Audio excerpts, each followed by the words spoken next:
Everyone, this is me Shalini. जानते हैं Rajasthan judicial services की नोटिफिकेशंस आउट हुई थी, इवन प्रीलिम्स की डेट भी अनाउंस हो चुकी है। 27 जुलाई को आपका प्रीलिम्स होने वाला है 2025 में। तो उसके लिए हमने रैपिड रिवीजन सीरीज स्टार्ट किया है, जिसमें आज हम रेंट कंट्रोल एक्ट करने वाले हैं। उसको पूरी तरीके से हम जितने भी इंपॉर्टेंट पॉइंट्स हैं सब डिस्कस करेंगे, जितने भी आपके एग्जाम पर्सपेक्टिव से इंपॉर्टेंट है और प्रीवियस ईयर में जो क्वेश्चंस आ चुके हैं उनको तो हम बहुत अच्छे से देखने वाले हैं। ठीक है, तो वीडियो को लास्ट तक जरूर देखिएगा, क्योंकि आपका राजस्थान रेंट कंट्रोल से और अब की बार ज्यादातर चांसेस हैं कि आपके जो माइनर एक्ट्स हैं ना, वहां से ज्यादा क्वेश्चन पूछे जाने वाले हैं, क्योंकि सिलेबस में हम देख रहे हैं कि काफी वास्ट चेंजेस हुए हैं, काफी ज्यादा सब्जेक्ट्स हैं जो इन्वॉल्व कर लिए गए हैं। तो उनमें जो माइनर सब्जेक्ट्स आपके होंगे उनका वेटेज बहुत ज्यादा होने वाला है। 2-2, 3-3 क्वेश्चंस तो आने ही वाले हैं, क्योंकि मार्क्स वहां पे 100 मार्क्स के ही आते हैं, जिसमें आपका 30 मार्क्स जो है वो तो इंग्लिश और हिंदी ही कवर कर लेता है। बाकी जो है उनमें से तो सारे ही माइनर एक्ट्स पूछे जाने हैं। लगभग आपके 23-24 माइनर मेजर मिला के एक्ट आने वाले हैं।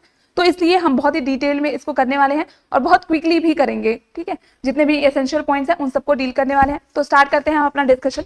जैसा कि आप जानते हैं कि एक्ट का नाम है राजस्थान रेंट कंट्रोल एक्ट। ये 2001 का एक्ट है। अब इसमें कुछ अमेंडमेंट्स भी की गई थी जो एसेंशियल होगी, वो हम देखेंगे। सबसे पहले इस एक्ट का ओवरव्यू कि राजस्थान रेंट कंट्रोल एक्ट क्यों हमें पढ़ना है। उसके बाद हम सबसे पहले जान लेते हैं कि इसमें जो एसेंशियल फैक्ट्स पूछे जाते हैं जो इस एक्ट के बारे में आपको पता होना चाहिए। तो आपको पता है कि राजस्थान रेंट, जहां पे रेंट कंट्रोल की बात की जा रही है, तो रेंट को किस तरीके से रेगुलेट किया जाएगा, टेनेंसी को किस तरीके से रेगुलेट किया जाएगा, लैंडलॉर्ड की क्या राइट होंगे और कब एविक्शन होगा, एविक्शन की ग्राउंड क्या होंगे, ये सारी बातें यहाँ पे रेंट कंट्रोल एक्ट में दी गई हैं। तो हम सबसे पहले स्टार्ट करते हैं कि यहाँ पे कितने चैप्टर्स वगैरह दिए गए हैं, देन हम फिर अपने डिस्कशन पे आएंगे। तो सबसे पहले हम बात करते हैं कि राजस्थान रेंट कंट्रोल एक्ट में टोटल कितने सेक्शन दिए हुए हैं। तो यहाँ से क्वेश्चन आपके पूछे जाते हैं। तो टोटल सेक्शन की अगर हम बात करेंगे तो यहाँ पे टोटल 32 सेक्शंस हैं। ठीक है, जो कि आपके 7 चैप्टर्स में डिवाइडेड हैं। चैप्टर की बात करें तो यहाँ पे 7 चैप्टर्स में डिवाइडेड है और स्केड्यूल भी यहाँ पे गिवन है। 4 स्केड्यूल है जो आपको ध्यान रखने हैं। ठीक है, उसके बाद से आपका डेट ऑफ इनेक्टमेंट क्या है, डेट ऑफ इन्फोर्समेंट क्या है, ये आगे जब हम डिस्कस करेंगे तो वहां पे डिस्कस करेंगे कि ये सब क्या है, क्योंकि ये भी आपको याद रखना होता है, यहाँ से भी क्वेश्चंस बनते हैं। तो यहाँ पे अगर हम एक्ट की बात करें कि राजस्थान रेंट कंट्रोल एक्ट कौन से नंबर का एक्ट था, तो ये था एक्ट नंबर 1 ऑफ 2003। ये याद रखिएगा, 2003। ये एक्ट कब का है, 2001 का है, बट एक्ट नंबर कब का है, ये 1 का है। ठीक है, तो यहाँ पे ये चीज याद रखिएगा। फिर यहाँ पे प्रीएम्बल जो है, यही आपको पर्पस बताता है कि क्या चीजें हैं जो एक्ट है वो रेगुलेट करने वाला है। So to provide for control of eviction from letting of and rent for certain premises in the state of Rajasthan and matters incidental thereto. तो रेंट किस तरीके से कंट्रोल होगा, क्या रेगुलेशन होगा, प्रीमाइसेस का किस तरीके से कंट्रोल की जाएंगी, ये सारी बातें जो हैं वो यहाँ इस एक्ट में इंश्राइन की गई हैं। अब आते हैं चैप्टर 1 पे। अब यहाँ से हमारा कोर डिस्कशन स्टार्ट होगा। क्विकली हम सारे पॉइंट्स को सम अप करेंगे, जिससे कि आप जल्दी से जल्दी सारे सब्जेक्ट्स को रिवाइज कर पाएं। तो यहाँ पे प्रिलिमिनरी जो है चैप्टर 1, ठीक है, जैसा कि हमने डिस्कस किया था कि 7 चैप्टर्स हैं और 7 चैप्टर्स सब पूरे के पूरे आपके इंपॉर्टेंट हैं। प्रीलिम्स यहाँ पे सेक्शन 1 बात करता है short title, extent and commencement की। तो ये राजस्थान रेंट कंट्रोल 2001 है। अब ये कहाँ पे एक्सटेंड होता है, तो ये फर्स्ट इंस्टेंस पे कहाँ पे हुआ था, municipal area which are comprising of district headquarter in the state. उसके बाद later on such other municipal areas as the state government may by notification in the official gazette specify from time to time. अब यहाँ पे date of commencement क्या थी, ठीक है, तो एक आपको प्रेसिडेंशियल असेंट याद रखनी है। प्रेसिडेंशियल असेंट इसको मिली थी 25 फरवरी 2023 को। ठीक है, 25 फरवरी यहाँ पे प्रेसिडेंशियल असेंट है, ये याद रखना है, 25 फरवरी 2023। और अब डेट ऑफ इन्फोर्समेंट यहाँ पे दिया है ना, it shall come into force with effect from such date as the state government may notification in the official gazette. तो ये किया था 1 अप्रैल 2003। ये पॉइंट को भी आपको ध्यान रखना है। अब आते हैं सेक्शन 2 पे, डेफिनेशन क्लॉज, जो बहुत मोस्ट इंपॉर्टेंट है। और हर एक्ट का आपको एटलीस्ट डेफिनेशन क्लॉज तो पता ही होना चाहिए, क्योंकि एक क्वेश्चन तो फिक्स रहता है, या तो इंडेक्स बेस्ड डेफिनेशन क्लॉज से आएगा या फिर वहां पे इंक्लूजन या मीन्स वगैरह पूछ लिए जाते हैं। तो उसको ए जो है वो एमिनिटीज को डिफाइन करता है। एमिनिटीज में क्या क्या चीजें इंक्लूड होती हैं, supply of water, electricity, passages, staircase, natural light, laboratories, lift, conservancy, sanitary services, telephone services, TV cable services और दी अदर लाइक। ठीक है, तो ये चीजें आपको याद रखनी है। यहाँ से एक्सक्लूडिंग क्वेश्चन भी बन जाता है और इंक्लूडिंग क्वेश्चन भी बन जाता है और इंडेक्स बेस भी आ जाता है कि 2A में क्या डिफाइन किया गया है। तो एमिनिटीज को सेक्शन 2A में डिफाइन किया गया है। 2B बात करता है appellate rent tribunal means appellate rent tribunal constituted under section 19। तो ये चीज आपको यहीं से दो चीजें याद हो गई, एक तो एपिलेट रेंट ट्रिब्यूनल, ठीक है, जो कहाँ कॉन्स्टिट्यूट की जाती है, सेक्शन 19 में कॉन्स्टिट्यूट की जाती है। ये आपके मेंस पर्पस से इंपॉर्टेंट हो जाता है। यहाँ पे सीधे कहाँ पे डिफाइन किया गया है और कहाँ पे कॉन्स्टिट्यूट की जाती है, पूरा कॉन्स्टिट्यूशन जो है उसका वो भी पूछ लिया जाता है। 2C डिफाइन करता है लैंडलॉर्ड को।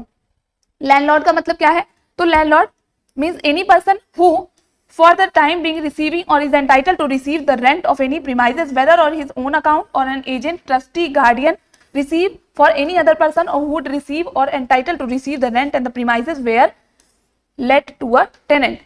तो यहाँ पे हमको एक चीज समझनी है कि जो पर्सन भी रेंट रिसीव कर रहा है, ठीक है, किसी भी प्रीमाइसेस का, वो लैंडलॉर्ड कहा जाएगा। अब वो किसी अथॉरिटी के थ्रू भी उसको जो अथॉरिटी है वो कन्फर की गई है, लाइक एजेंट, ट्रस्टी या फिर किसी और अदर मोड से, या फिर वो खुद ओनर भी है तो भी वो लैंडलॉर्ड कहा जाएगा, ठीक है। अब यहाँ पे आते हैं नेक्स्ट डेफिनेशन 2D, ये लीज को डिफाइन करता है। लीज का भाई सेम मीन डिराइव किया जाएगा जो TPA में दिया गया है। सेक्शन 105 ऑनवर्ड जो 117 तक के सेक्शन है वो लीज के रिगार्डिंग बात करते हैं, तो यहाँ पे लीज का भाई सेम मीनिंग लिया जाएगा जो कि TPA में दिया गया है। अब आते हैं E, म्युनिसिपल एरिया को डिफाइन करता है। 2E में म्युनिसिपल एरिया को डिफाइन किया गया है। Municipal area define under the Rajasthan municipality act 2009, ठीक है। इस एक्ट में ध्यान रखिएगा, यहाँ पे डिफाइन नहीं किया गया है। कहाँ पे डिफाइन किया गया है, यहाँ सिर्फ सेक्शन में मेंशन किया गया है। ये डिफाइन कहाँ है, राजस्थान म्युनिसिपल एक्ट 2009 में। अब आते हैं नेक्स्ट सेक्शन पे 2F जो बात करता है प्रीमाइजेस की। प्रीमाइजेस का मतलब क्या होता है, पहला है any land not being used for agriculture purpose. ये बहुत इंपॉर्टेंट है, यही से आपका बार बार क्वेश्चन बनता है कि प्रीमाइजेस में क्या इंक्लूड नहीं होता है। तो यहाँ पे ध्यान रखना है कि यहाँ पे एग्रीकल्चर पर्पस के लिए जो लैंड है वो आपके प्रीमाइजेस में नहीं आते हैं। क्या आता है, any building or part of building other than farm building. Farm building भी नहीं आती है।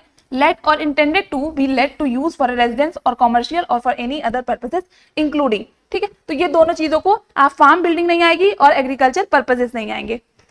पहला है क्या क्या आता है, the garden, grounds, godowns, garage, out house, if any appurtenant of such building or part, any furniture supplied by the landlord for the use of such building or part, any fitting affixed to or amenities provided such building or part of building beneficial enjoyment thereof, any land appurtenant to and let with any such building or part does not include a room or other accommodation in a hotel, dharamshala, in sarai, lodging house, boarding house और hostels। तो यहाँ पे और चीज ध्यान रखिएगा, यहाँ agriculture land तो नहीं आता है, फार्म लैंड नहीं आता है, और यहाँ पे भी दिया हुआ है कि और चीजें क्या नहीं आएंगी। तो यहाँ पे कोई रूम या अकोमोडेशन, होटल का, धर्मशाला का, इन, सराय, ठीक है, लॉजिंग हाउस, बोर्डिंग हाउस और हॉस्टल, ये सब भी प्रीमाइजेस की मीनिंग में नहीं आते हैं, इनको ध्यान में रखना है।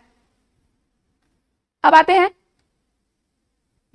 2FA में रेंट अथॉरिटी को डिफाइन किया गया है, तो वही सेम मीनिंग लिया जाएगा जो ऑफिसर्स होंगे 22A में अपॉइंट किए जाते हैं। अब है 2G rent tribunal. Rent tribunal means tribunal constituted under section 13। तो आपको दो चीजें तो यही साथ साथ में ही याद रखें कि कहाँ उसका कॉन्स्टिट्यूशन दिया है कि कहाँ उनको अपॉइंट किया जाता है। ये दोनों पॉइंट्स यहीं पे आपके लर्न हो जाते हैं। अब आते हैं 2H पे, सीनियर सिटीजन को डिफाइन करता है। सीनियर सिटीजन कौन है, means citizen of India who has attained 65 year of age, 65 year or more as, ठीक है। ये चीज याद रखिएगा, यहाँ से डायरेक्ट क्वेश्चन बन जाता है कि सीनियर सिटीजन की एज क्या कंसीडर की जाती है, तो 65 इयर्स और मोर। अब आते हैं टेनेंट पे। टेनेंट मींस, तो जैसे कि हमने देखा लैंडलॉर्ड, उसी के ऑपोजिट में टेनेंट। यहाँ पे लैंडलॉर्ड और टेनेंट के बारे में ही बात की जा रही है रेंट के केस में। तो यहाँ पे बहुत इंपॉर्टेंट हो जाता है 2I में टेनेंट को डिफाइन किया गया है।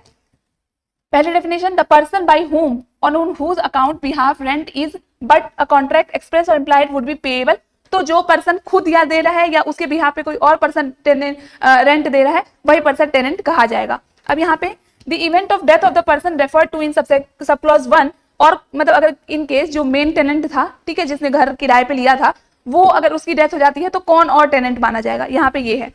इन case of premises late out for residential purpose, अगर रेजिडेंशियल पर्पस के लिए है, his surviving spouse, son, daughter, mother, father who had been ordinarily residing with him in such premises as member of his family up to his death। तो जो ordinarily reside कर रहे थे, चाहे उसकी वाइफ रही हो, सन रहे हो, डॉटर रहे हो, मदर रहे हो, फादर रहे हो, वो माने जाएंगे वो भी टेनेंट माने जाएंगे। या फिर इन case of premises late out for commercial और बिजनेस पर्पस, अगर कॉमर्शियल और बिजनेस पर्पस के लिए कोई प्रीमाइजेस लेट आउट की गई थी तो वहां पे कौन माना जाएगा? His surviving spouse, sun, daughter, mother, father who had been ordinarily carrying on business within him such premises as member of his family up to his death। अब आते हैं नेक्स्ट डेफिनेशन 2J, ट्राइब्यूनल को define करता है। Tribunal का मतलब क्या होता है? Means an appellate rent tribunal or rent tribunal as the case may be. तो यहाँ आगे के सेक्शंस में जो एपेलेट रेंट ट्रिब्यूनल है, जो रेंट ट्रिब्यूनल की अपील्स है वहां उनके पास की जाती है। अब आते हैं सेक्शन 3। यहां से भी क्वेश्चन आपका बनता है कि चैप्टर 2 और चैप्टर 3 का एप्लीकेशन कहां नहीं होता है। So chapter 2 and 3 not to apply in certain premises and tenancies, तो कहां पे नहीं होता है? ₹7,000 or more in the case of premises situated in the municipal area of Jaipur city, ₹4,000 or more in case of premises let out at place situated in the municipal area comprising of the divisional headquarters Jodhpur, Ajmer, Kota, Jaipur and Bikaner. ये सब rent के prices दिए हैं, ठीक है, उनको ध्यान में रखिएगा। ₹2,000 or more in case of premises let out at place situated in other municipal area to which this act extends for time being and अब यहाँ पे दिया है किन पे अप्लाई नहीं होता है, तो यहाँ पे to any premises belonging to or let out by central government or the state government or a local authority, तो उन पे चैप्टर 2 और चैप्टर 3 का एप्लीकेशन नहीं होता है।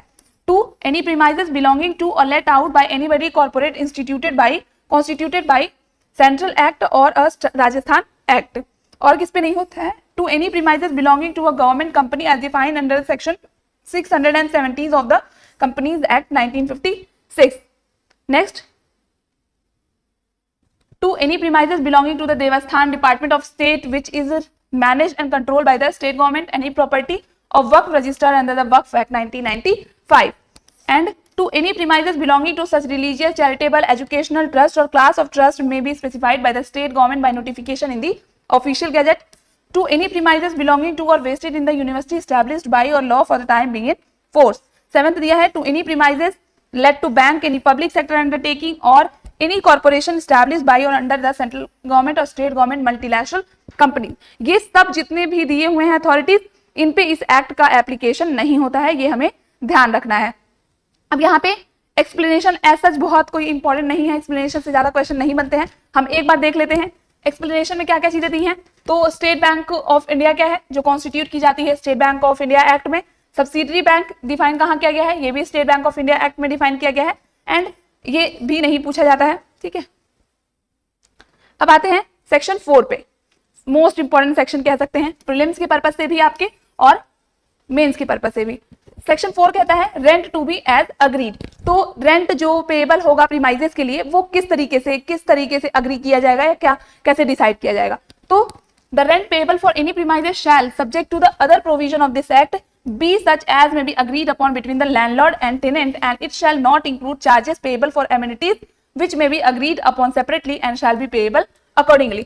तो ये लैंडलॉर्ड और टेनेंट दोनों मिलकर डिसाइड करते हैं, ठीक है, ये चीज याद रखिएगा। और इसमें जो भी एमिनिटीज वगैरह दी जाएंगी वो कोई जरूरी नहीं है, मतलब उसको इंक्लूड नहीं किया जाएगा। अगला है section 5, payment and remittance of rent by tenant. तो पेमेंट कब दिया जाएगा, मतलब कंपलसरी क्या होता है? तो यहाँ पे है shall be pay rent by the 15th day of the month next following the month for which rent is payable। तो याद रखिएगा 15th day of month next following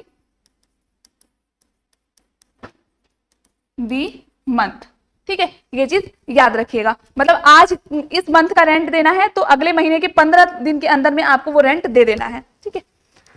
And every tenant who makes the payment on account of rent shall be entitled to obtain a receipt of amount paid by duly signed by the landlord and his duly authorized agent, ठीक है, तो receipt पाने का भी पूरा अधिकार है। A tenant may make payment to the landlord or his duly authorized agent by any of the following method। किस तरीके से कर सकते हैं? 3 यहाँ पे मेथड दिए हैं। पर्सनल पेमेंट कर सकते हैं by cash, by cheque or bank draft से, payment in bank account as may be specified by the landlord, and by remitting through postal money order. तो ये सारे मोड्स हैं जिस तरीके से वो पेमेंट किया जा सकता है रेंट्स का। अब आते हैं 4th clause, the landlord shall disclose to the tenant his bank account number and name of the bank in the same municipal area in the rent agreed or by notice sent to him by registered post acknowledgement due. तो landlord को उसको बताना होगा tenant को, जिस भी area मतलब जिस एरिया में उसका घर है उस एरिया में एटलीस्ट एक बैंक अकाउंट तो उनका होना ही चाहिए। अब आते हैं चैप्टर 2 पे, रिवीजन ऑफ रेंट। सेक्शन 6 बात करता है revision of rent in respect of existing tenancy. तो ये नॉन ऑब्स्टेंटिव क्लॉज है। रिवीजन, मान लीजिए कोई टेनेंसी थी जो पहले से एग्जिस्ट कर रही थी, इस एक्ट के आने के बाद से उस पर क्या इफेक्ट होगा, अगर उसके रेंट को रिवाइज करना है तो उन पे क्या प्रोसीजर्स फॉलो किए जाएंगे, यहाँ पे ये चीज दिया है। नॉन ऑब्स्टेंटिव क्लॉज स्टार्ट होता है नॉट विथस्टैंडिंग, कहीं भी कुछ भी लिख दिया गया हो, मतलब अग्रीमेंट में कुछ भी लिखा गया हो, where the premises have been let out before the commencement of this act, the rent thereof shall be liable to be revised according to the formula indicated below। ठीक है, पहला है where the premises have been let out prior to 1st January 1950, अगर 1 जनवरी 1950 से पहले let out किया गया था, it shall be deemed to have been let out on 1st of, तो माना जाएगा कि वो कब let out किया गया है 1 जनवरी 1950 को, and the rent payable at that time shall be liable to be increased at the rate of 5% per annum, and the amount increase of rent shall be merged in such rent after 10 years. The amount of rent so arrived at shall be liable to be increased at the rate of 5 per annum in similar manner up to the date of commencement of this act। अब यहाँ पे 3 circumstances दी हैं। ये पहला था कि उसके पहले 1 जनवरी 1950 से पहले का है। अब यहाँ दिया है where the premises have been let out on or after the, तो क्या माना जाएगा, rent payable at the time of commencement of the tenancy shall be liable to be increase at the rate of 5% per annum, and amount of increase rent shall be merged in such rent after 10 years। The amount of rent so arrive shall again be liable to be increase at rate of 5% per annum in similar manner up to the year commencement of this act. अब यहाँ पे illustration एक दिया हुआ है, आप एक बार read कर लीजिएगा। वैसे इलस्ट्रेशन बेस्ड क्वेश्चन नहीं आता है, पर कोई वो नहीं है कि नहीं आ सकता है, आ भी सकता है।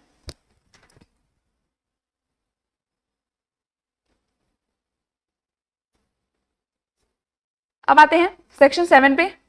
सेक्शन 7 बात करता है revision of rent in respect of new tenancy. वो तो था एग्जिस्टिंग टेनेंसी, वहां से बेसिकली आपका सेक्शन बेस्ड क्वेश्चन पूछा जाता है, या आपको रेट ऑफ इंटरेस्ट पूछ सकते हैं, 5% याद रखिएगा, और एग्जिस्टिंग टेनेंसी के बारे में याद रखिएगा।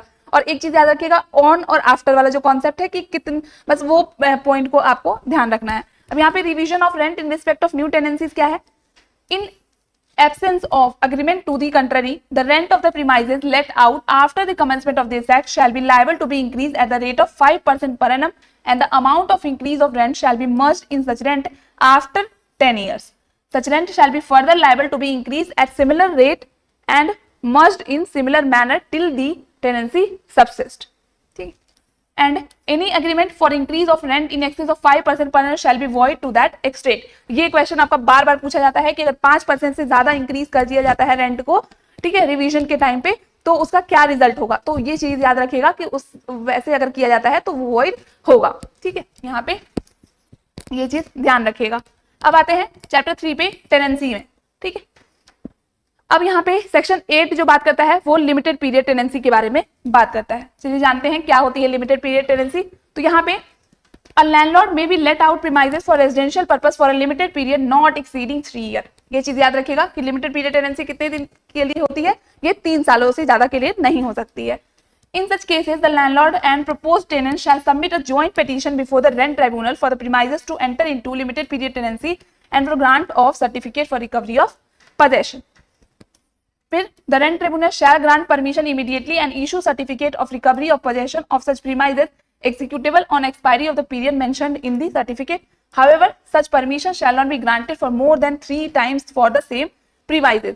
ठीक है, तो एक बार में 3 साल के लिए, ठीक है, लेकिन अगर वो चाहते हैं तो वो रेंट ट्राइब्यूनल के पास लगा सकते हैं रिक्वेस्ट, और वो अगर अलाउ कर देते हैं तो फिर वो कंटिन्यू हो जाएगी, लेकिन वो 3 टाइम से ज्यादा नहीं होगी। तो ये 3-3 वाला कॉन्सेप्ट याद रखिएगा, यहाँ पे 3 सालों के लिए होती है और 3 टाइम से ज्यादा एक्सीड नहीं की जाएगी। Provided that the certificate for recovery of possession issued in this section shall lapse if the petition of execution thereof has not been filed before tribunal within 6 months from the date of certificate becomes executable। तो ये 6 month के अंदर में file कर दी जानी चाहिए, otherwise वो lapse कर जाएगी। अब आते हैं मोस्ट इंपॉर्टेंट प्रीलिम्स और मेंस दोनों के पर्पस से। इंडेक्स वाइज भी इंपॉर्टेंट है और इसके ग्राउंड जो दिए हुए हैं वो भी काफी इंपॉर्टेंट है। एविक्शन ऑफ टेनेंट्स के बारे में बात करता है। सेक्शन 9 है notwithstanding anything contained in any other law for the time being info subject to the provision of this act rent tribunal shall not order eviction of tenant unless it is satisfied that, ठीक है। तो यहाँ पे एक circumstances दिए हैं कि rent tribunal तब तक किसी को एविक्शन, किसी टेनेंट को एविक्शन के लिए नहीं कहेगा जब तक कि यहाँ पे जो सर्कमस्टांसेस या कंडीशंस दी हुई हैं उनसे वो सेटिस्फाइड नहीं हो जाता है। तो यहाँ पे क्या है, पहला है the tenant has neither paid or tendered amount due from him 4 month. तो अगर जो टेनेंट है वो 4 महीने तक लगातार रेंट नहीं देता है तो फिर वहां पे जो रेंट ट्रिब्यूनल है वो उसको घर खाली करने के लिए कह सकती है। Provided that the ground under this clause shall not be available to the landlord if he has disclosed to the tenant his bank account number. He has not disclosed bank account number, name of the bank in the same principal area in the agreement by notice sent to him and registered post acknowledgement due. तो यहाँ पे proviso कहता है, पहला है कि 4 महीने तक अगर वो रेंट पे नहीं करता है तो ये ग्राउंड बन जाता है एविक्शन के लिए। बट अगर मान लीजिए कि ऐसे सर्कमस्टांसेस है कि लैंडलॉर्ड ने कोई वे ही नहीं प्रोवाइड किया है कि किस तरीके से उसको रेंट जो है वो पे किया जाए, तो वहां पे फिर जो एविक्शन का ग्राउंड है वो नहीं बनता है। Provided further that no petition on the ground under this clause has been filed unless landlord has given it notice to the tenant by registered post acknowledgement due demanding arrears of rent and the tenant has made payment of arrears of rent within a period of 30 days from the date of service of notice। ठीक है, तो यहाँ पे further एक और condition दी हुई है कि जो लैंडलॉर्ड होगा उसको टेनेंट को एक नोटिस देना होगा, और नोटिस कितने दिन का, अगर नोटिस पे भी 30 दिन के अंदर में वो रेंट पे नहीं करता है तो फिर एविक्शन का ग्राउंड बन जाता है। नेक्स्ट बी है the tenant has willfully caused or permitted to be caused substantial damage of the premises. The tenant has without written permission of the landlord made permitted to be made any construction which has materially altered the premises or is likely to diminish the value thereof. या फिर next condition है the tenant has created nuisance or has done any act which is inconsistent with the purpose of this act admitted to the tenancy of the premises or which is likely to affect adversely and substantially the landlord's interest therein. Next condition है जब tenant has assigned, sublet or otherwise parted with the possession of the whole or the part of the premises without the written permission of the landlord। ठीक है, तो यहाँ पे अगर tenant जो है वो अपनी मर्जी से उसको सबलेट कर देता है या फिर किसी के साथ शेयर करता है जहां पे रिटन परमिशन भी उसने लैंडलॉर्ड के लिए से नहीं ली है तो वहां पे भी एविक्शन का ग्राउंड बन जाता है।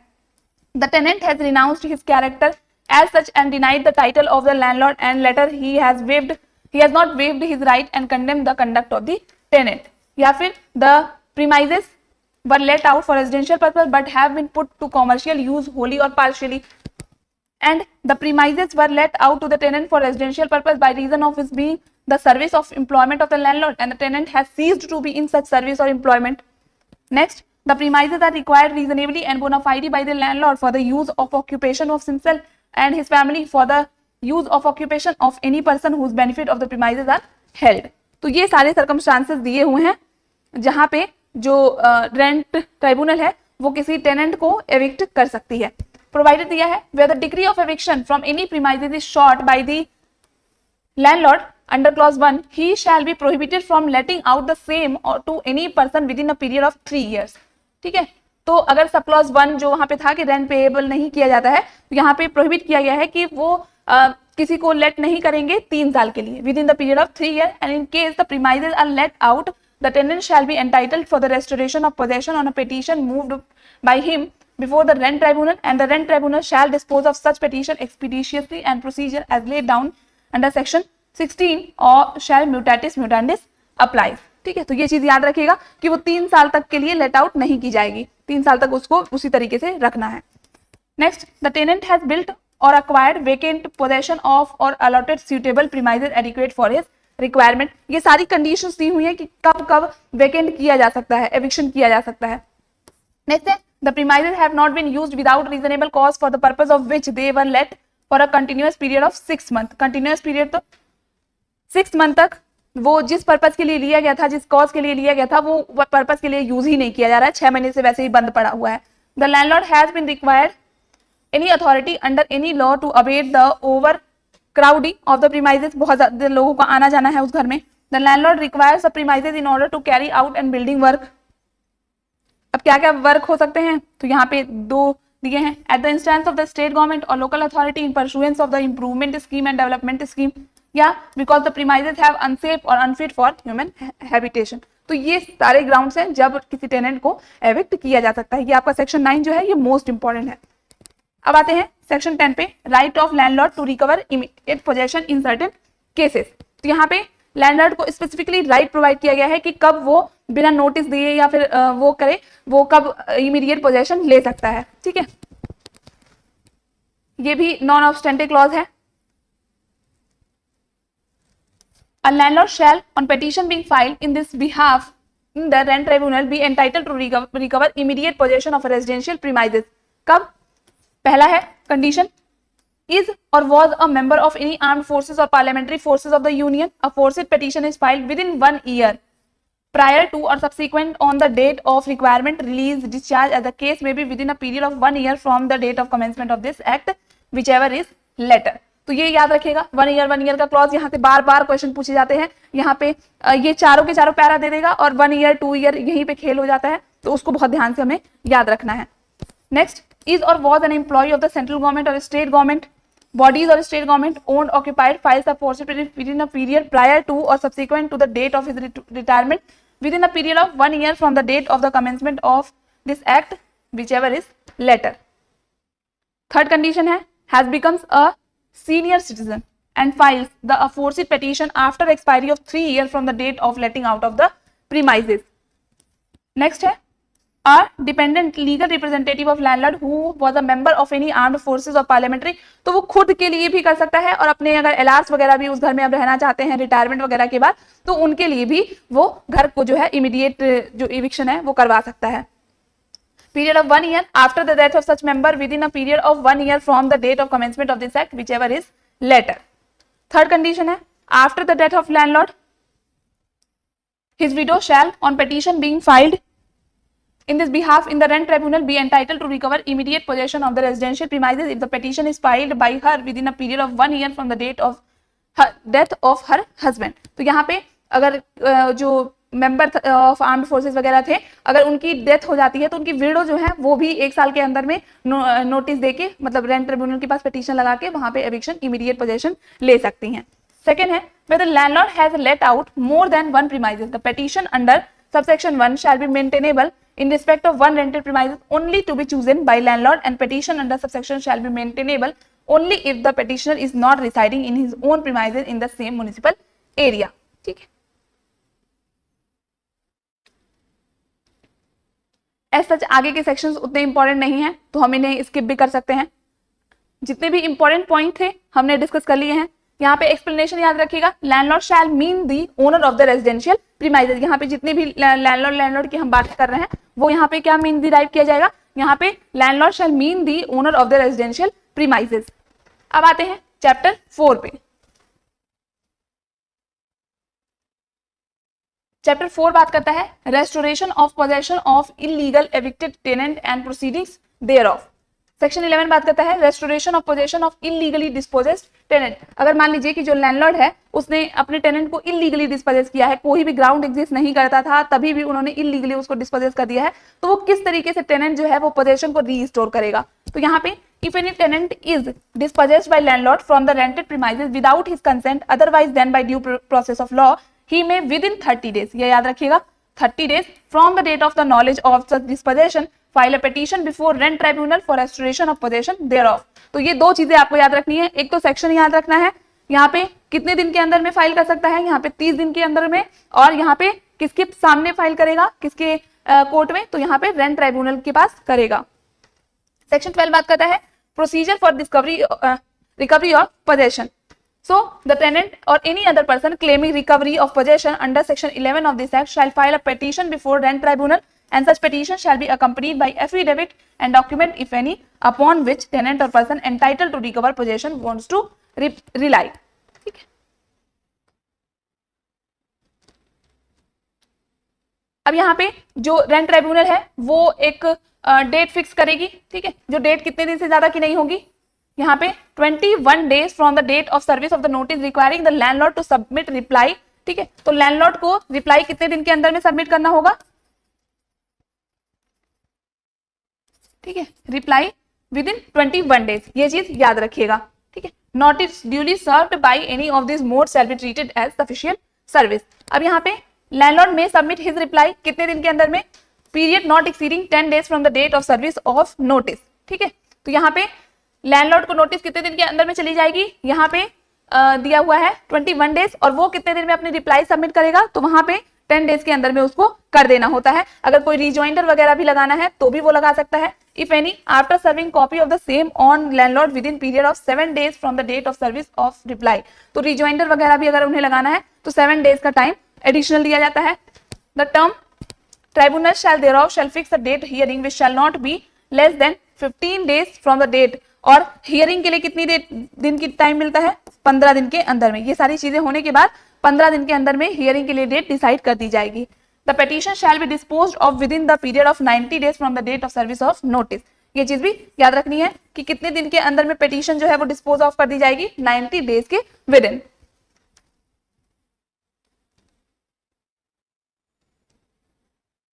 अब आते हैं नेक्स्ट पे, चैप्टर 5। चैप्टर 5 किसके बारे में बात करता है, constitution of tribunals, procedure for revision of rent and eviction appeals and execution के बारे में। सबसे पहले सेक्शन 13 बात करता है constitution of rent tribunal. Prelims और मेंस दोनों के पर्पस से ही बहुत इंपॉर्टेंट है ये सेक्शन। ठीक है, the state government shall constitute such number of rent tribunal and at such places as may be deemed necessary by it by notification in the official gazette. तो कौन एस्टैब्लिश करता है, ये चीज ध्यान में रखेंगे, स्टेट गवर्नमेंट। सबसे पहले अथॉरिटी का नाम, अब यहाँ पे कितनी कॉन्स्टिट्यूट की जा सकती है, तो 2 or more rent tribunal are constituted for any area the state government may by the general or special order regulate the distribution of business among them। ठीक, the rent tribunal shall consist of 1 person only, hereinafter referred to as the presiding officer to be appointed by the high court। ठीक है, तो rent tribunal में एक presiding officer होगा जिसको कौन appoint करेगा, हाई कोर्ट अपॉइंट करेगी, ये भी याद रखिएगा। No person shall be eligible to be appointed as presiding officer, ये क्वालिफिकेशन दी है, unless he is a member of Rajasthan Judicial Service not below the rank of civil judge senior division। ठीक है, सिविल जज senior division, ये चीज याद रखिएगा, रैंकिंग ये दी है कि यही इनकी क्वालिफिकेशन होगी। 5th क्लॉज है, notwithstanding anything contained in subsection 3 the high court may authorize the presiding officer of one rent tribunal to discharge the functions of the presiding officer to another। तो अब establish करने का काम state government करती है, appoint करने का काम हाई कोर्ट करती है, प्रिसाइडिंग ऑफिसर को अपॉइंट करेगी, और साथ ही साथ जो पावर्स कन्फर किए जाते हैं, किस तरीके से फंक्शन करेंगे, क्या वर्क करेंगे, ये सारी चीजें भी कौन डिसाइड करता है, ये हाई कोर्ट ही डिसाइड करती है। अब आते हैं सेक्शन 14। सेक्शन 14 बात करता है procedure for revision of rent. So the landlord may seek revision of rent under section 6 or 7 may by submitting a petition before rent tribunal accompanied by affidavit and documents। तो यहाँ हमें ये चीज ध्यान में रखनी है कि जब भी हम सिविल मैटर में, मतलब ये जो रेंट से रिलेटेड मैटर है, ये सिविल मैटर है, तो वहां पे एफिडेविट और डॉक्यूमेंट्स को अकम्पनी करना बहुत एसेंशियल होता है, मेन कह सकते हैं इंग्रेडिएंट है। On filing of such petition, the rent tribunal shall issue notice accompanied by copies of petition, affidavit and document, opposite party fixing the date not later than 30 days from the date of issue of notice। पहला time period यहाँ याद रखना है। The opposite party may file reply, affidavit, document after serving of notice to the same within a period not less than 30 days। एक और 30 days। The service of notice shall be effected through process server of the tribunal or court as the registered post acknowledgement due। Notice duly served by any of these matters shall be treated as sufficient service। अब यहाँ पे the petitioner may thereafter file rejoinder if any after serving of the copy of opposite party। rejoinder के लिए कितना दिन का time दिया हुआ है, 15 days का। नेक्स्ट आता है The rent tribunal shall thereafter fix the date of hearing which shall not be later than 90 days। hearing के लिए 90 days। फिर the rent tribunal during the course of such hearing may hold such summary inquiry। ये चीज याद रखिएगा, inquiry किस तरीके की होगी, समरी इंक्वायरी की जा सकती है। as it deems necessary and fix the rent as formula laid down in section 6 and 7 as the issue of recovery certificate indicating the same from which rent is payable। the petition shall be disposed of within the period of 180 days। ठीक है, ये चीज याद रखिएगा कि petition की service of notice और tenant के कितने दिन के अंदर में यहाँ पे पूरा मैटर जो है वो डिस्पोज ऑफ कर दिया जाएगा, 180 डेज। यहाँ पे ये ध्यान रखना है। अब यहाँ पे दिया है 15 procedure for eviction of tenant. As such ये यहाँ से बहुत डिटेल में क्वेश्चन नहीं पूछे जाते हैं, बस हमें यहाँ पे इंडेक्स पर्पज से याद रखना है। ठीक है, तो यहाँ पे याद रखिएगा 15 बात करता है procedure for eviction of tenant, landlord any person claiming possession shall file a petition. इतना याद रखिए कि कौन पिटीशन फाइल कर सकता है, तो यहाँ पे लैंडलॉर्ड करेंगे। और हम जानते हैं कि यहाँ पे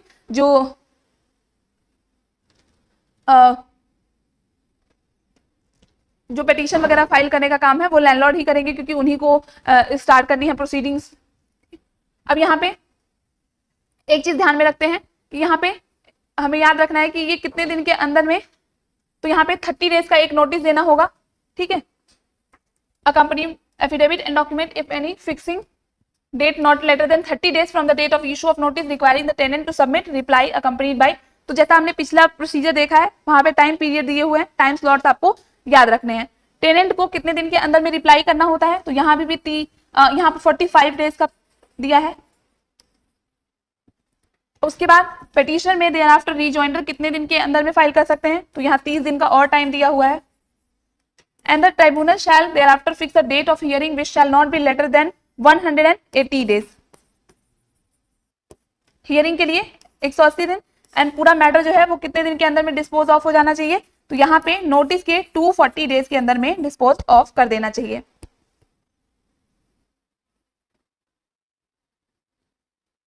नेक्स्ट कहता है whether land tribunal decides the petition in favor of the landlord, it shall issue certificate for recovery of possession from the tenant. The certificate issued under subsection 7 shall not be executable for a period of 3 months from the date of decision. तो यहाँ पे 3 महीने का time दिया जाएगा, 3 महीने तक वो जो सर्टिफिकेट ऑफ डिस्पोजेशन है वो नहीं इशू किया जाएगा। 3 महीने का टाइम दिया जाएगा कि आप ठीक है। प्रोवाइडेड दिया है इन case of premises late out for commercial use certificate shell not B executable for a period of 6 month.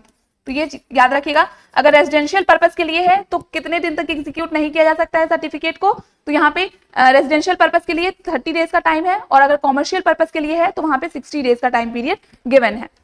अब आते हैं section 6 procedure for recovery of immediate possession. So the landlord or any person claiming immediate possession shall file a petition before the rent tribunal, and such petition shall be accompanied by affidavit document upon which immediate he wants to reply. तो यहाँ पे भी वही same procedure है, time periods दिए हुए हैं, आप एक बार ध्यान दे दीजिएगा, ठीक है। नेक्स्ट आता है section 17 fixing of date for appearance of parties before appellate rent tribunal and supply of copies of the final proceeding. तो यहाँ पे the rent tribunal shall finally deciding a petition on which it is not proceeding ex parte against the party shall fix a date beyond the 2 months, ठीक है, और ये 6 महीने से ज्यादा नहीं हो सकता है, of its decision for appearance of the parties to the petition before appellate rent tribunal to which appeal against final order। तो बस आपको इतना याद रखना है कि कितने दिन का यहाँ पे टाइम है, 2 मंथ से कम नहीं होगा और 6 मंथ से ज्यादा नहीं हो सकता है।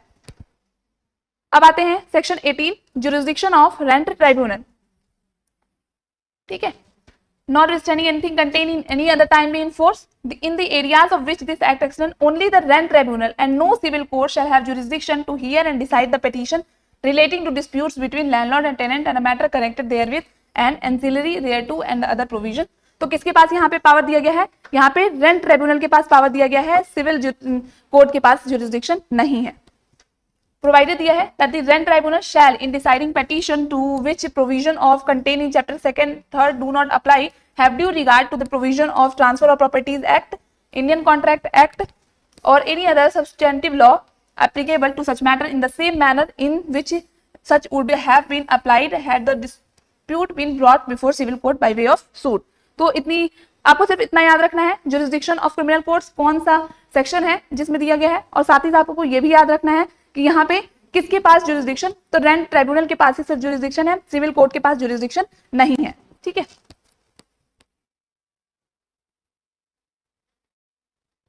अब यहाँ पे क्लॉज 3 कहता है where the petition only for recovery of unpaid rent or arrears of rent is filed, the time, schedule and procedure enumerated in section 14 shall mutatis mutandis apply to such petition। mutatis mutandis मतलब same meaning में लिया जाएगा, ठीक है। जो वहां पे procedure दिया गया था वही सारे प्रोसीजर यहाँ पे भी फॉलो किए जाएंगे। अब where the petition for recovery of possession is filed in respect of the premises or tenancies to which these provision of chapter 2nd and 3rd of this act do not apply, the time, schedule, procedure enumerated in section 15 shall be mutatis mutandis apply to such petition। और fourth है, a petition shall be instituted before the rent tribunal within the local limits of whose jurisdiction the premises is situated. ठीक है, तो उसी area के local limits में किया जाएगा जहां पे जो प्रीमाइसेस है वो है मतलब सिचुएटेड है, वहीं पे उसी रेंट ट्राइब्यूनल में ये जो पूरा केस है वो देखा जाएगा। ठीक है, तो अभी हम यहाँ पे सेक्शन 19 बात करता है appellate rent tribunal, appellate rent tribunal appeals limitations thereof. ठीक है, तो यहाँ पे किस तरीके से अपील हो सकती है, क्या लिमिटेशंस वगैरह दिए हुए हैं, ये सारी बातों को। तो यहाँ पे the state government shall constitute such number of appellate tribunal, तो किसके पास पावर दी गई है, यहाँ पे स्टेट गवर्नमेंट ध्यान रखेंगे कि ऑफिशियल गैजेट में नोटिफिकेशन इशू करके जितने भी numbers of appellate rent tribunal बनाना चाहे वो कॉन्स्टिट्यूट कर सकती है। अब यहाँ पे where 2 or more appellate tribunals are constituted for any area, the state government may by general or special order regulate the distribution of business among them। ठीक है, next है an appellate tribunal shall consist of one person only hereinafter as the presiding officer of the appellate rent tribunal to be appointed by the high court। Fourth है no person shall be eligible to be appointed as presiding officer of the appellate rent tribunal। तो यहाँ पे qualification दी है कि वो district जज होना चाहिए। ठीक है, और इसमें एक्सपीरियंस की अगर बात की जाए तो 3 ईयर से कम का एक्सपीरियंस भी नहीं होगा, ये चीज को ध्यान रखिएगा। ठीक है, अब यहाँ पे 5th क्लॉज कहता है नॉन ऑब्स्टेंटिव क्लॉज बनाया गया है कि यहाँ पे द हाई कोर्ट में authorise the presiding officer of one appellate rent tribunal to discharge the functions of the presiding officer of another. In case मान लीजिए कोई सर्कमस्टांसेस है जहाँ पे एक एपीलेट जो रेंट ट्रिब्यूनल है वहां पे कोई जज मान लीजिए नहीं है, तो दूसरे को भी ऑथराइज किया जा सकता है कि वो जाके वहां पे उनका भी जो वर्क है उनको डिस्चार्ज कर सकते हैं। 6th है from every final order pass by the rent appellate tribunal appeal shall lie to the appellate tribunal कितने दिन के अंदर में, within the local limits of jurisdiction the premises situated and appeal shall be filed within a period of 60 days। तो ये चीज याद रखिएगा। ठीक है, कितने दिन में, तो यहाँ पे 60 days from the date of order of the copy of such final order यहाँ पे की जा सकती है। 7th clause कहता है the appellate rent tribunal upon filing of appeal under subsection C shall serve notice accompanied by copy of appeal respondent on the date fixed by the rent tribunal under section 17 for appearance of parties before it।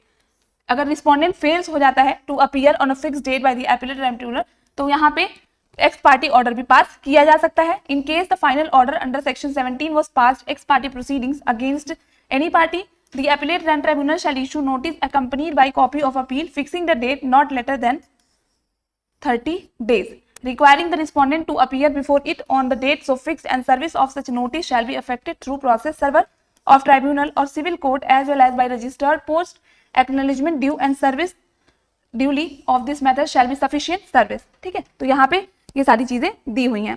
यहाँ पे सिर्फ आपको इतनी चीजें याद रखनी है, जो डेट दिया हुआ था सिर्फ उसको याद रखना है। अब यहाँ पे है द एपील, और अगर वो फेल हो जाता है तो एक्स पार्टी जो ऑर्डर है वो पास किया जा सकता है। The appellate tribunal shall thereafter fix a date for hearing shall not be less than, ठीक है, लेटर देन 45 डेज। कितने दिन के हियरिंग में हियरिंग हो जानी चाहिए, 45 डेज के अंदर में। Notice of appeal on the respondent, the appeal shall be disposed of within a period of 180 days from the date of service of। तो 180 days के अंदर में जो सर्विस ऑफ समन्स है वो भी हो जानी चाहिए।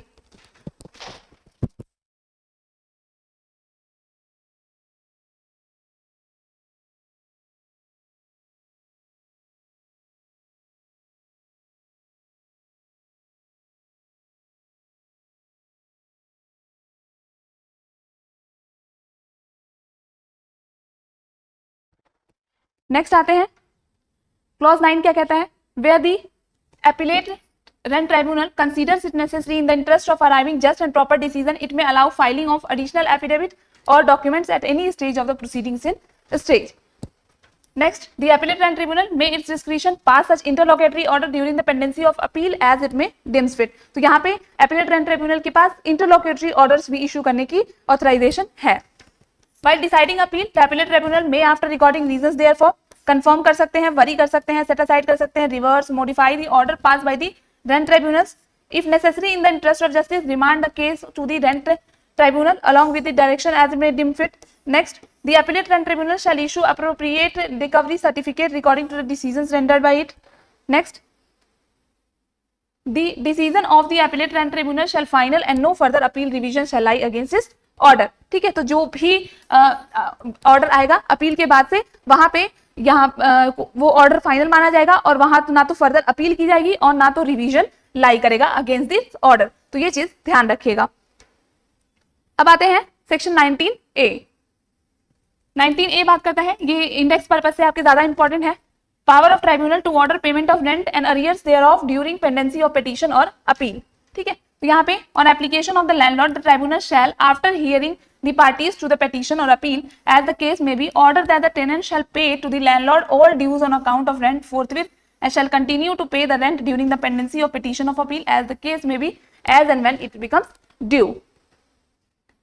नेक्स्ट आता है सेक्शन 20 जो बात करता है एग्जीक्यूशन ऑफ द ऑर्डर्स के बारे में। तो कैसे होता है, the rent tribunal shall on application of any party execute in the manner prescribed a final order or any order pass adopting one or more of the following modes. तो यहाँ पे ये चीज पूछा जाता है कि किसकी एप्लीकेशन पे एग्जीक्यूशन होगा, तो एग्जीक्यूशन किसी भी पार्टी, एनी पार्टी के उस पे एप्लीकेशन पे हो सकता है। क्या क्या किस किस तरीके से किया जा सकता है, attachment and sale of movable and immovable property, ठीक है, arrest and detention of opposite party, next attachment of any one or more bank accounts of the opposite party and satisfaction of the amount of order paid from such account, attachment of salary, allowances of government servants and employee of any nationalized bank, local corporation, government companies, appointing any advocate as commission as remuneration as may be fixed or deputing any officer of the tribunal or local administration or local body for execution of the order, delivery of possession of the application. Next, the tribunal may, in order to execute the final order and any other order passed under this act, require to help from the local administration or local body or the police। तो मान लीजिए कि जब execution करना है तो कोई ऐसी नीड अराइज हो जाती है कि वहां पे लोकल पुलिस या लोकल एडमिनिस्ट्रेशन की हेल्प की जरूरत है, तो वो भी लिया जा सकता है। ठीक है, सेकंड क्लॉज ये बताता है। अब यहाँ पे मान लीजिए कि कोई टेनेंट है, वो प्रीमाइसेस को वेकेट ही नहीं करता है within 3 months from the date of the issue of certificate for recovery of the possession, then he shall be liable from the date of the issue of certificate for recovery of possession to make mean profits at the rate of 2 times of the rent in case of premises। 2 times याद रखिएगा, ठीक है, mean profits के लिए liable होगा। Late out for residential purpose, और अगर वो कॉमर्शियल पर्पस के लिए है तो वहां पे 3 times of the rent in case of certificate for recovery of immediate possession has been issued under section 16। तो ये चीज याद रखिएगा, ये दोनों ही बातें आपके एग्जाम पर्सपेक्टिव से इंपॉर्टेंट है। फोर्थ क्लॉज कहता है the rent tribunal shall conduct the execution proceeding in relation to final order any other order passed under this section summary manner and disperse the application for execution made under this section. कितने दिन के अंदर में, 45 days from the date of the service of notice on the opposite party। अब आता है 21 procedure and powers of rent tribunal and appellate rent tribunal. ठीक है, तो वही सारा है कि मेन क्या है, जस्ट सर्व करना ही है, तो वहां पे क्रॉस एग्जामिनेशन, री एग्जामिनेशन, ये सारी चीजें अगर करना चाहें तो वो कर सकते हैं for the furtherance of justice. ठीक है, as may be attendance the cross examination of such witnesses. और यहाँ पे the rent tribunal and appellate rent tribunal shall not be bound by the procedure or laid down by the CPC but shall guided by the principles of natural justice and subject to the other provision of this rules made under this power। तो CPC के जो rules बनाए गए हैं उनसे वो बाध्य नहीं है, बट जो गाइडलाइंस वगैरह इशू की गई हैं उनको प्रॉपर वो फॉलो करेंगे। ठीक है, और क्या क्या चीजें यहाँ पे की जा सकती है, ये बार बार आपके एग्जाम में पूछा जाता है। तो यहाँ पे summoning and enforcing attendance of any person and examining him on oath require कर सकते हैं, discovery and production of documents, review its decision, issuing commission for the execution examination of witness or documents, dismissing petition for default or deciding at ex parte, setting aside any order of dismissal of the petition for default and any order passed, bringing legal representation on record and any other matter as may be prescribed। तो ये जो guided rules हैं उनको तो वो follow करेंगे, but वो CPC के रूल्स से बात नहीं है। ठीक है, अब यहाँ पे 21A है जो बात करता है, यहाँ पे अमेंडमेंट्स के थ्रू ऐड किए गए थे। ठीक है, 2000 यहाँ पे अमेंडमेंट्स हुई थी जिसके थ्रू ए से लेके एफ तक के क्लॉज जो है वो ऐड किए गए हैं, तो उनको भी हमें देखना है क्योंकि वो एग्जाम पर्सपेक्टिव से आपके काफी इंपॉर्टेंट है। यहाँ पे 21A जो है procedure and power of rent authority के बारे में बात करता है। So the provisions contain in 21 with regard to procedure and powers of rent tribunal shall be mutatis mutandis be applicable to rent authority while entertaining hearing. तो जो हमने पीछे देखा है, समनिंग इन्फोर्सिंग कर सकते हैं, रिव्यू कर सकते हैं ऑर्डर को, वो सारी चीजें यहाँ पे भी कंप्लाई की जाएंगी। 22 बात करता है मॉडल फॉर्म्स की। तो यहाँ स्केड्यूल 1 और स्केड्यूल ए और स्केड्यूल बी में जो मॉडल फॉर्म दिए गए हैं, ठीक है, वो उन्हीं को फॉलो किया जाएगा। And every recovery certificate shall be in model form specified C of this act. अब आते हैं चैप्टर 5A, ठीक है, appointment of rent authority, tenancy agreement and periods of tenancy. 22A बात करता है अपॉइंटमेंट ऑफ रेंट अथॉरिटी के बारे में। So the state government may appoint by notification in the official gazette officers of Rajasthan administration services not below the rank of sub divisional officer as rent authority। तो ये याद रखिएगा, sub divisional officer.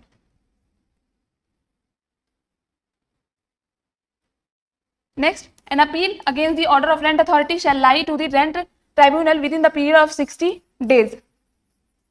ठीक है, ये चीज याद रखिएगा। Save as expressly provided by this that every order of the rent authority is not reserved, altered, modified, the rent tribunal in appeal shall be final and not be called question in any civil court। तो अगर किसी भी तरीके का alteration वगैरह नहीं करना है तो जो भी ऑर्डर उनके द्वारा पहले से दिया गया था वो फाइनल माना जाएगा और उसको फिर ऑल्टरेशन वगैरह नहीं की जा सकती है, ठीक है, और ना तो वो क्वेश्चन में आएगा सिविल कोर्ट में। अब आता है 22B जो बात करता है टेनेंसी एग्रीमेंट्स के बारे में। तो यहाँ पे सिर्फ आप सेक्शन याद रखिए, टेनेंसी एग्रीमेंट से रिलेटेड सेक्शन कौन सा है, 22B, और स्पेसिफाई किया गया है शेड्यूल डी में। बस इतना आपको याद रखना है। अब आते हैं नेक्स्ट सेक्शन पे। 22C बात करता है पीरियड ऑफ टेनेंसी के बारे में। So all tenancies enter into effect after the Rajasthan rent control amendment act 2017 shall be for the period agreed between landlord and tenant as a specified tenancy agreement। And यहाँ पे जो भी parties के बीच में agreement हुआ है उसी अकॉर्डिंग यहाँ पे चीजें की जाएंगी। पार्टीज कौन सी, लैंडलॉर्ड और टेनेंट, ठीक। अब आते हैं chapter 5B, revision of rent in certain circumstances, security deposit, depositing of rent in certain circumstances etcetera. 22D बात करता है revision of rent in certain circumstances. पहला है where the landlord after the commencement of tenancy and in agreement with the tenant has incurred expenditure on account of improvement, addition, structural alteration in the premises occupied by the tenant which does not include repairs necessary to be carried out, the landlord may increase the rent of the premises by the amount of the agreed between the landlord and tenant prior to commencement of the work। Such increase in rent shall become effective from 1 month after the completion of the work। तो अगर मान लीजिए उनके द्वारा कोई work वगैरह कराई जा रही है, कुछ इंप्रूवमेंट्स कराई जा रही है, तो अगर वो रेंट को इंक्रीज करते हैं तो कब से इंक्रीज जो है वो आएगा, तो यहाँ पे दिया गया है कि वो कब से इफेक्टिव वो होगा from 1 month after completion of work.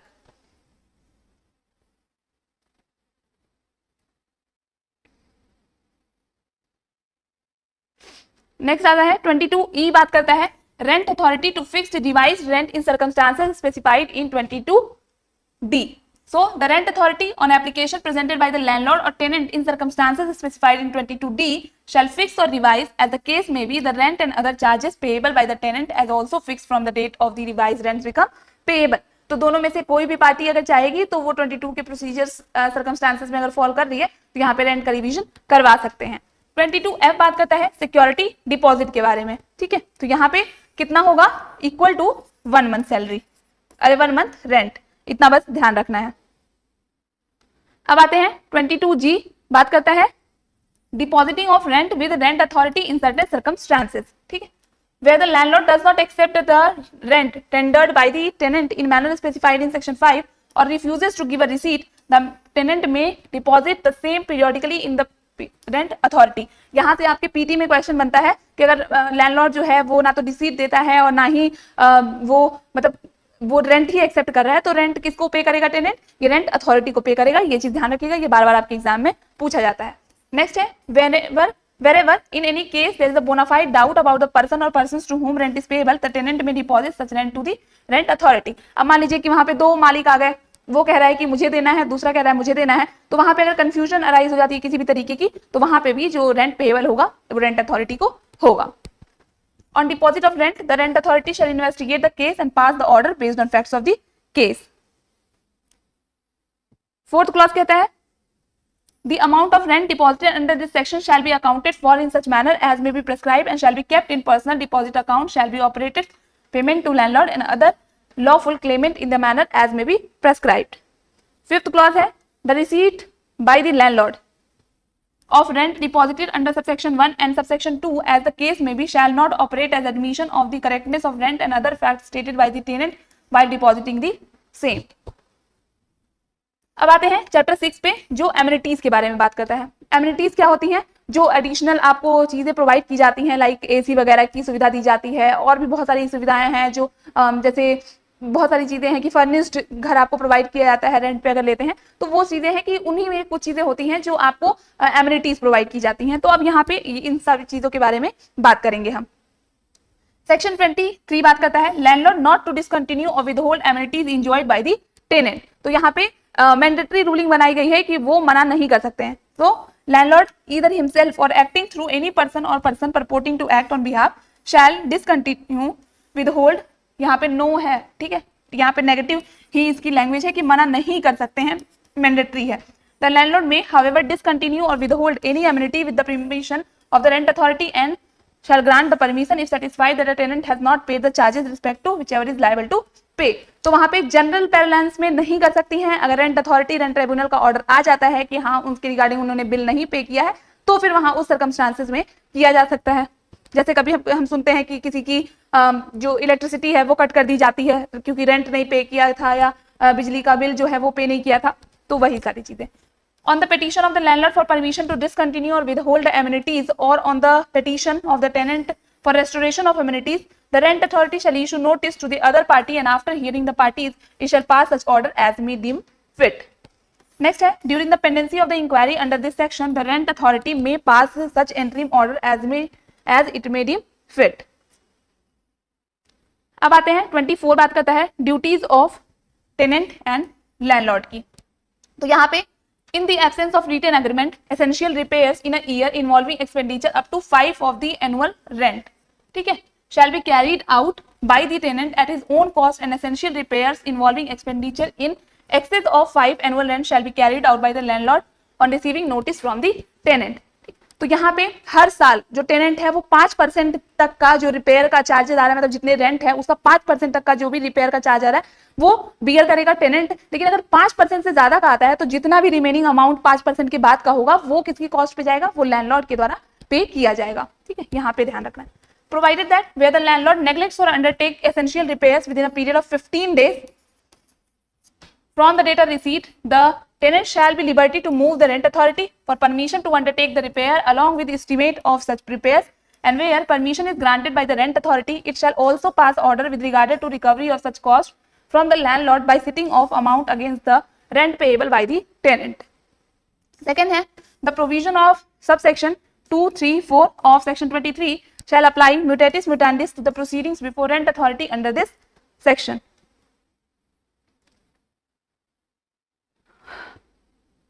Next है 24A disposal of pending proceedings under section 23, 24। तो ये कौन करता है? All the proceedings under section 23, 24 pending before rent tribunal on the date of commencement of the Rajasthan rent control act 2017 shall continue to be, and rent tribunal may pass appropriate orders thereof if section 23 और 24 was not amended by the said act। तो जो भी proceedings उसके पहले pending थी वो सब उन्हीं के द्वारा डिस्पोज ऑफ की जाएंगी जब तक कि उनके कुछ प्रोसीजर्स में कुछ चेंजेस वगैरह ना कर दिए गए हों। अब आता है चैप्टर 7, लास्ट चैप्टर है, मिसक्लेनियस की बात करता है। 25 में है inspection of premises, most important है, बार बार ये एग्जाम में यहाँ से पूछा जाता है।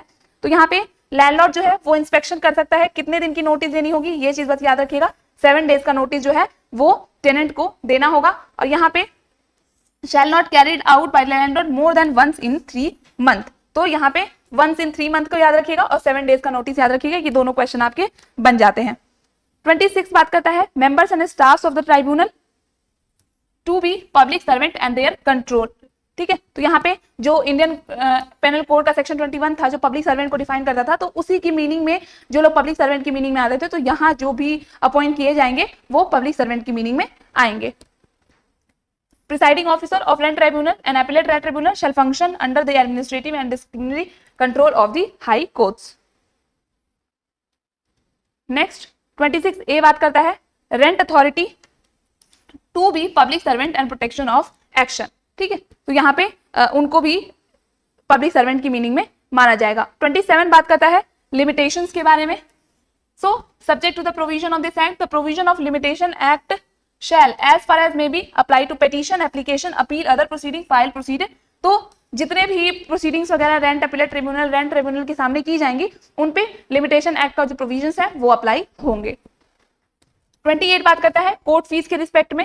सो except as provided in subsection 2, 3, 4 the court fee shall be petition payable on petition application and appeals before tribunal would be the same would be payable if suit application appeal were filed for similar relief from before civil courts on a joint petition for limited period tenancy under section 8 or according to may such ad valorem duty पे की जाएगी. ये चीज याद रखिएगा, बस इतना ही आपके एग्जाम में पूछा जाता है. ठीक है, ड्यूटी किस अकॉर्डिंग पे की जाएगी तो एड वेलोरम होगी. अब यहाँ पे थर्ड क्लॉज एक बार हम देख लेते हैं.